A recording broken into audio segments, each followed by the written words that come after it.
You see, in the last 10 years, a good thing has also happened. In one way, it's a very good thing. In one way, it may not be such a good thing. Television has grown exponentially. And because a lot of people who come out of the film institutes of the country, Film and Television Institute is the National Film Institute, but there are other film institutes also all over the country. Now, all the people who are getting trained, they're all getting jobs. Many of them, most of them, have gone into television because television offers them more secure employment and greater opportunities of work. So you have a lot of these people who are getting work in television. Cinema, of course, automatically after television came, is the second mass medium, audiovisual mass medium. The first, the biggest, is television. So most of them have gone into television. Formerly, before television became important, they were all wanting to make films, and they were finding it difficult.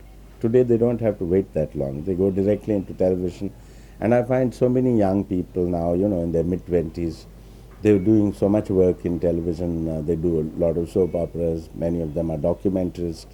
They do a lot of work, current affairs, news programs, so they're all getting absorbed essentially into television. Some of them still continue to make films. There are young filmmakers who are emerging. I have seen the work of 2 or 3 wonderful new filmmakers, both in different parts of India. Particularly, there are a couple of young directors in Bengal.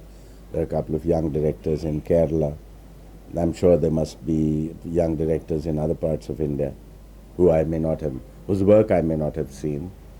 And so it's happening. I mean, it's just that, you see, there was a time when they got a great deal of media exposure because they seemed to be making news. But just now, I think a lot of newsprint goes into telling you about what's happening in television rather than what's happening in the cinema. So therefore, they're not terribly visible at the moment, but there is work going on. Do you think this new cinema movement is dead? Does it no longer exist? No, no, no. I don't think actually nothing dies in India. It's just a question of going into some kind of it remains on a kind of latent, on a kind of level that will suddenly again emerge. It depends on the kind of opportunities there are. Today there are more opportunities in television than there are in cinema. So if you have a lot of technicians who are working in television, many of them are not doing it out of choice. They're doing it because there's not enough film work being done. But if there's more film work being done, then many of them will go back to the cinema as well. Nazeeruddin Shah in an interview to us had said that he felt that the movement of he felt it was degenerating into mediocrity. Do you think his charge was correct? You see, the same amount of mediocrity existed all the time. From the beginning to now. Some people made good films, some films were good, some films were mediocre, some were indifferent. And I don't think the proportions in these things have changed too much. They've been more or less on the same level. Even at the beginning, it wasn't as though everybody made great, brilliant films. There were some good films, there were some ordinary, mediocre films, and there were some films that were downright bad. So the same proportion continues even today. But the early excitement obviously is no longer there. But you don't expect, when you use the word excitement, it's a peaking of things. Things don't just peak and remain there. You're going to have ups and downs all the time. So we are probably going through a phase where you will suddenly find some extraordinary new talent making some extraordinary new film. Wasn't the movement hurt by Nazir's complete denial or his complete rejection of See, there have been points of view about new cinema from the very beginning. And some people have said wonderful things about it, some people have said terrible things about it. I don't believe that people saying terrible things about it has affected it. India has had a far richer tradition of cinema than, say, China or Iran. but I'm told that nowadays they are the ones who seem to be making more headway internationally. There is direct state support to films in China and in Iran. In Iran, it is very difficult for you to make a film without state support. You can make, some people do make, I mean, they also make their share of mass entertainment films. But the state will not support those kind of films. State will support what they consider are very purposeful films that have artistic merit, that have merit in terms of the content that those films have. So you find that state support has helped in creating a certain kind of quality cinema there. But I'm not necessarily advocating that for India, because we happen to live in a democracy. We happen to live in a situation where I think individual expression, and particularly your own self-expression, is far more important than the kind of expression that the government would like you to express. Do you think there's anything that this parallel movement, the new cinema, can adopt from mainstream cinema, or Oh, you see, these are things that are evolving all the time.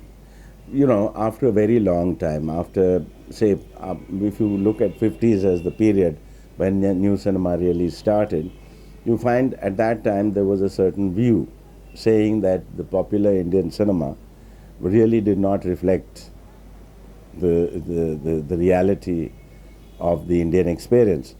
But over a period of time, these views, particularly those people who have been scholars of popular Indian cinema, have found that it's not really true, because they do reflect a certain kind of view, and they do satisfy a certain kind of need of Indian audiences, which is why they are so popular.